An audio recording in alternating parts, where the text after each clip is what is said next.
I opened my front door and froze.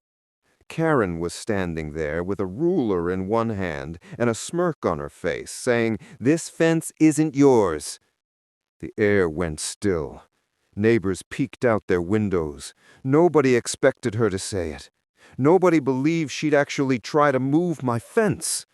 But this wasn't just about wood and nails. This was about my home. And this is the story of how Karen's little stunt turned into the worst mistake the HOA ever made. If someone tried to move your fence, would you laugh it off or fight back? Drop your answer in the comments. It started with a yellow violation notice. Encroachment. Must relocate. At first, I laughed. My fence had been approved years ago, signed off by the same HOA. But then came the threats. Failure to comply will result in legal action. Legal action? Over a fence? That's when I realized this wasn't about boundaries. This was about control. Have you ever gotten a ridiculous HOA fine? Share it, because I guarantee someone else has too. The signs were already there. A family fined because their flowers weren't uniform.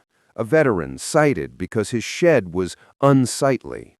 A mother humiliated because her door wasn't HOA-approved beige. One night, my neighbor Lisa showed me her violation slip with tears in her eyes. "They said if I don't repaint, they'll start daily fines." She whispered, "It feels like they own us." And she was right. So I confronted them. I walked into the HOA meeting with my deed in one hand and photos in the other. "Show me where this fence is illegal," I demanded. The president leaned back, arms folded, and smirked. "It's in the updated guidelines. We mailed notices." But no one had seen those notices. His smirk grew. "If you can't follow the rules, maybe this isn't the right neighborhood for you." That was the breaking point. That night, my dining table became a war room. I pulled every survey, plat, and approval document. I went door to door, and neighbors handed me their own violation slips. Chimes labeled disturbances, holiday lights called unsafe, a grandfather told to tear down his swing set. When I requested official HOA records, I got back blank pages. No dates, no votes, no signatures. Fraud.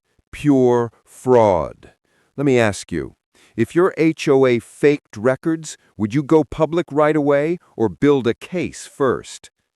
I built a case. Then I built an army. I called a meeting in my backyard. I expected 10 families. 50 showed up, holding violation slips, voices shaping with anger. A mother sobbed that her fence was unsafe. A father shouted that his property value was under attack. A veteran whispered, "They want to erase our land." For the first time, we weren't isolated. We were united. The next HOA meeting wasn't a meeting. It was a war. We marched in, 50 strong.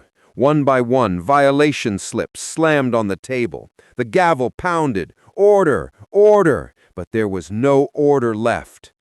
Finally, I stood and said, "You don't own my fence. You don't own my property, and you sure as hell don't own me. This ends now." Silence fell. The smirk vanished from the president's face. For the first time, they looked scared.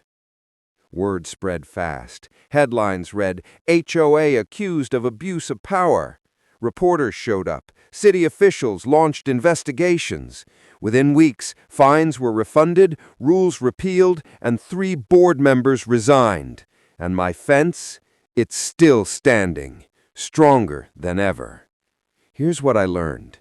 HOAs thrive on fear. They thrive on silence.